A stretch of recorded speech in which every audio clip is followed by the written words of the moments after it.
Good morning and welcome to Guaranty's live stream. We call it G Live. We air every Friday morning at 9 a.m. Pacific. My name is Marshall White. I'll be your host. I'm joined by my co-host, Dr. Q, the RV doctor. Good morning, Dr. Q. Good morning, Marshall. Good morning, Facebook. Thanks for joining us. Today we're going to talk about storing your RV, and this is a prelude to weatherizing your RV. You know, obviously it's that time of year here in Oregon. It's already dropping below 32 degrees up in the mountains, and so we wanted to be sure and get our RV prepared for storage. Dr. Q is going to share a lot of tips. You know, if you've ever wanted to see what weatherization does, look at the crow's feet right there. See? There. So we're going to, don't tell my wife, but, mine are not, my crow's feet are nowhere near as bad as my wife's.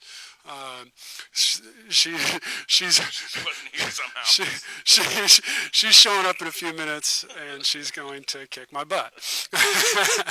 I see you have a really cool little display here. Is this a Camco cover on an RV?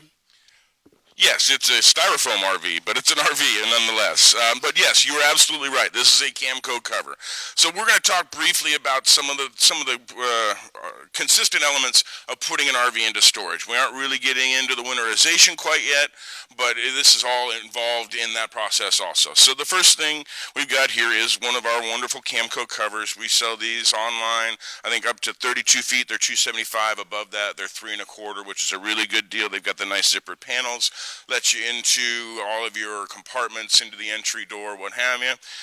The biggest benefit to a RV cover is that it will actually allow moisture back out. You can kind of see the dimples in the top here. It's a bit exaggerated for demonstration purposes, but it will actually allow water to wick out. So there are some things in the RV industry that are worth spending your money on, and there are some things that you can do from home. So this is one of those areas where I really feel you are best spending your money on an RV cover versus the alternative, which is our wonderful tarp. They have a lot of good uses. Covering your RV just is not one of them. This tarp has had about a season and a half of use. You can see it's already starting to deteriorate. This little seam right here actually is raised, so it would work like sandpaper. If this tarp were to move on the side of your coach, you may come back and find a scratch. Any of your grommets, these are plastic grommets, but if they rub long enough, they're still going to leave a mark. And the worst thing that a tarp does is it traps moisture. It does not allow it back out.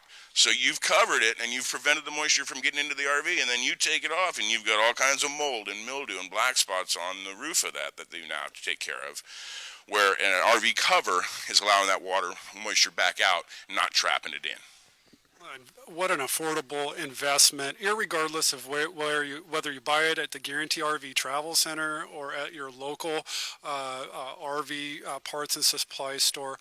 I think you said for 32 feet of RV, maybe $275, a small fraction of the service and repair bill that would come from using the standard tarp.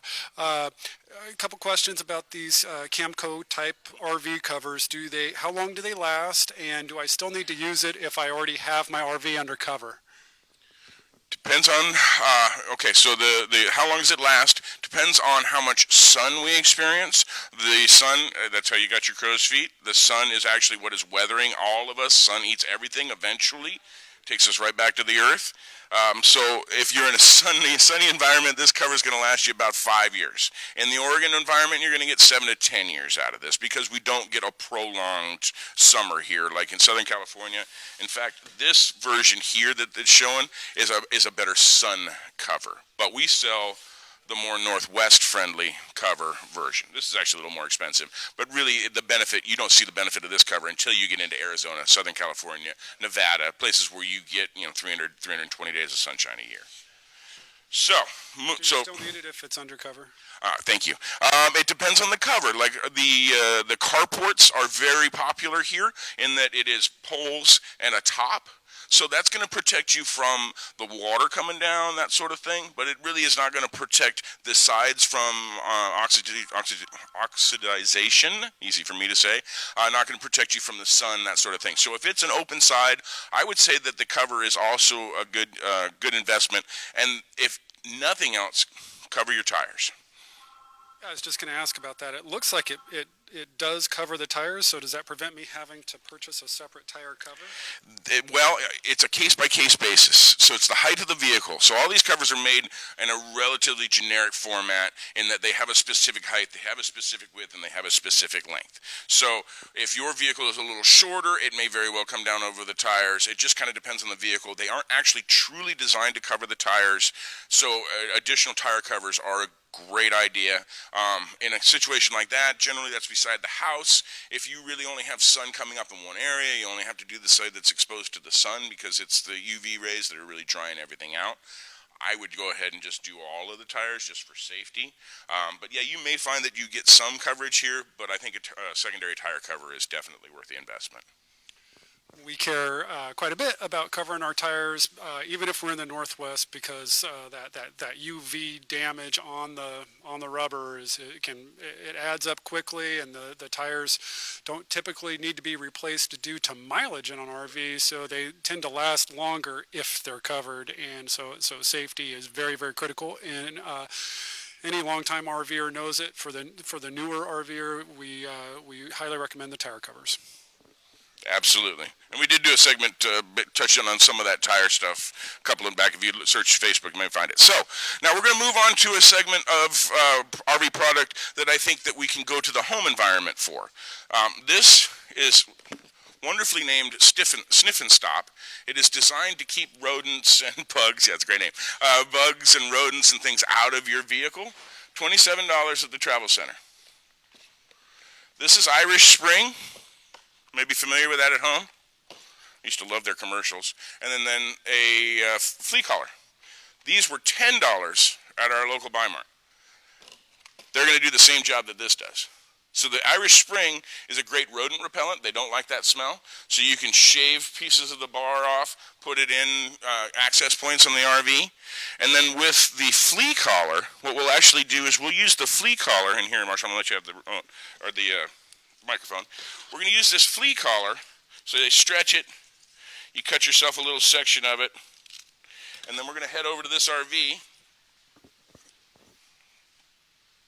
And any of your appliances, any of your gas appliances, for some reason, little white spiders and other little insects actually like the smell of propane and they're attracted to it. So we're just going to take, when we store it, we're just going to take a little piece of that Flea Collar, and we're going to stick it in near the burner assembly. And we're just going to close it right back up. Not going to hurt anything. If you forget it's in there, doesn't do any bit of damage, but it's going to protect from what will happen is like little white spiders will get up in that burner tube and they'll make a nest. And so occasionally it will prevent the appliance from working. The other fun part is occasionally it'll actually combust and give you this big boom. And that's the first time you experience that, it's a little disconcerting. Wow, that is so cool, man. You know, that's the benefit of having a RV parts counter person that's worked 20 years behind the counter that can share his wealth of knowledge with our viewers. Help spread the word and let others know that you've got these great tips. So cheap, so affordable. What, $5 to get a Flea Collar and protect your investment during winter weatherization? He's absolutely right. I've seen it before on my propane stove for my camper. I couldn't figure out why they kept coming back. These little white bugs with a little white nest, and all I needed to do was put a little Flea Collar in there. That's brilliant. I mean, I just appreciate the affordable tips, and there's no other way to get them except for paying the dues and spending the time behind the counter like Dr. Q. It reminds me, too, to encourage your comments and questions. We are very happy to engage online during this live stream or even afterwards. So I'm guessing you've got some more tips for storing our RV. Absolutely. And the Flea Collar trick works all year round. So those little spiders they don't discriminate. They'll invade all year round. So you can actually leave that in there and use the appliance. And it's weird. They add that smell to propane so that we can smell it, but for some reason it's really attractive to those little critters. Wow, very interesting. So in the Northwest, we know a lot about moisture. It's everywhere, obviously, but here it's really very important to keep the interior of your RV dry when it's in storage. In some environments, you're actually going to want to crack a vent and a window. In our environment, I suggest leaving it as closed up as possible and getting yourself some form of dehumidifier. This is a fun little one. People are familiar with a brand called Air. This is the Camco version of it. It's a pellet style. So these pellets are actually going to absorb water, absorb moisture, and they're going to trap that moisture here in the secondary portion of this container. The nice part about this one is it's disposable. It's a one-time use. You break it open, you set it in there, and you come back. Usually when it's the first entry into the environment, I suggest coming back in a week and seeing how it's behaved. When you originally draw moisture, obviously you're going to draw more moisture than down the line, if that makes sense to you. So the initial moisture absorption is going to be a lot larger in volume than, say, in 2 weeks when you've absorbed the initial moisture and now you're just keeping up with it. So once you've got this, once this has been filled, this just goes into the trash. The Air version is a container that holds it into a cup, which works fine, and you can replace the crystals. But if you ever tip that over, or if you ever catch the cat drinking out of it, that's bad stuff. Yes, that's sage advice. Matter of fact, I've used the Air or whatever it's called, those little cups. They work great, but you're right. I've always been concerned. I've got this puddle of water, in a cup, and I've got kids and animals and. It's moisture. It's water, but it is mixed with whatever is the absorption chemical into those pellets. So you've taken it now from just the moisture in the air into something that, like I said, you don't really want the cats to drink out. You don't want the kids playing in it. Yeah, I hadn't really considered that before. I just kind of assumed it was water, but yeah, if that spills on the fabric, it may have a different reaction than normal water.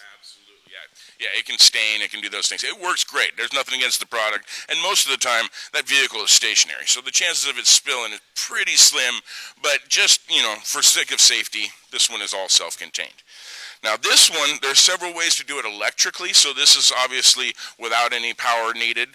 This is a 110 version. There are a couple of 110 versions of a dehumidifier. There's one that is basically just a hot plate. So it is as the moisture from the air encounters it, it burns that moisture, evaporates it, and it's a big, long cycle, but eventually it eliminates all the moisture. These are cool. They come in several different sizes depending on the square footage, and it's got a little cup, so it's absorbing the moisture and depositing it into a cup. No chemical interaction. It's actually just absorbing it out of the air. The cup fills up. It's got a little stopper, a little float. It says, "Oh, I'm full." It won't overfill, won't capture too much moisture. And then you can take that cup outside of the environment, dump it outside, and bring the cup back in, and you've actually eliminated all, a cup and a half of moisture from the environment without returning it to the environment. Just to prove how safe this is, Dr. Q volunteered to test and demonstrate the EvaDry. Between now and next Friday, we will turn this on in an RV and collect the moisture, and he's offered to drink it. I can't believe you're so willing. And Okay, yeah, why not? That'll be fun. But of course, I hope that my medical insurance is paid up. No, it should just be water in this one, so that might be a fun experiment. I'm not sure I've got enough guts to do it, but we'll think about it during the week. We'll convince somebody to do it. A little wager. That's a good idea. We'll convince somebody else to do it, Facebook. That's an even better idea. If you want to do it, if anybody viewers are interested in a little wager, give us a call. We can hook you up. This has been really cool for me. Very simple and affordable ways to save a boatload of money down the road. I do appreciate you being cost conscious. I believe all of these products are available at the Guaranty RV Travel Center or your local RV parts and service supplier. Also at guaranty.com/parts. You can find several of these products as well to keep your RV stored, dry, and prevent mold and water damage. That is easily the most common reason people are coming to our service center, is because moisture is somehow wicked into their RV and they've got some mold damage. And if you're interested in learning more about those topics, check out our other live streams that have been posted on YouTube. You're on Facebook now watching this, but if you go to YouTube, We have several live streams on that topic, repairing your roof, making sure that it's winterized appropriately, and then the products that you're going to need to prevent any moisture damage. So next week we're going to be coming back with another special segment on weatherization, making sure that you're prepared before the really cold temperatures set in the north, and very much looking forward to that. From all of us at Guaranty RV Supercenters in Junction City, Oregon, thank you very much for viewing this live stream. We invite you back next Friday at 9 a.m. And if you have any questions in the meantime, look us up. This is Quinn Larson, otherwise known as Dr. Q. I'm Marshall White. Happy to answer any questions. Adios.